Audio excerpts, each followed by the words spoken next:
റംസാനായിട്ട് രാവിലെ എണീച്ച് പണിക്ക് പോയി. വെള്ളിയാഴ്ച ആയിട്ടും ലീവ് കിട്ടാത്ത അവസ്ഥയാണ്. കാരണം കമ്പനിയല്ലേ, ഒന്നും പറയാൻ പറ്റൂല. അങ്ങനെ ചൂട് നല്ല കൂടുതലായി വന്നുകൊണ്ടിരിക്കുന്ന ഒരു അവസ്ഥയാണ് കേട്ടോ.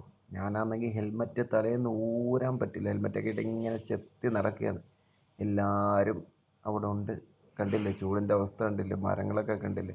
അതുപോലെ ഇവിടെ ആർട്ടിഫിഷ്യലായിട്ട് നല്ല കിടിലമായിട്ട് അവന്മാർ സെറ്റ് ചെയ്തേക്കുന്നൊരു പൂക്കളമാണിത്.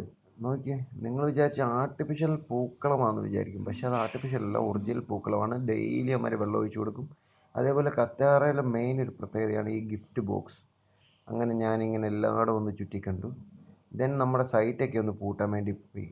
അങ്ങനെ ഞാനിങ്ങനെ എല്ലായിടും ഒന്ന് ചുറ്റിയൊക്കെ കറങ്ങി സൈറ്റൊക്കെ പൂട്ടി നൈസായിട്ട് വന്നപ്പോൾ ദാ നമ്മുടെ വിഷ്ണു ഹെൽമെറ്റൊക്കെ ഊരി വെച്ച് പണി തീർന്നതിൻ്റെ ആശ്വാസത്തിൽ വരുന്നു.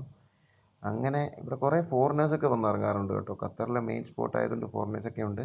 അങ്ങനെ എല്ലാ ലേബേഴ്സും പണിയൊക്കെ കഴിഞ്ഞ് ആശ്വാസത്തോടെ താഴെ പോയി. ഞാൻ അങ്ങനെ ഹെൽമെറ്റൊക്കെ ഊരി ഒന്ന് ആശ്വാസമാക്കി മുടിയൊക്കെ ഒന്ന് ചീപ്പി ഒതുക്കി ഞാനിങ്ങനെ സെറ്റായിട്ട് പോകാനുള്ള തയ്യാറെടുപ്പ്. അങ്ങനെ വന്നപ്പോഴാണ് നല്ല കിടിലൊരു പടം വരച്ച് വെച്ചേക്കുന്നത്. അതിൻ്റെ ഒരു കുതിരയുടെ ശ്രദ്ധിച്ച് നോക്കി. അങ്ങനെ ഞാൻ ഹിമറാജുമായിട്ട് നമ്മുടെ കമ്പനി വണ്ടിയിൽ നേരെ വീട്ടിലേക്ക് യാത്ര തിരിച്ചു. അപ്പോൾ ബായ്.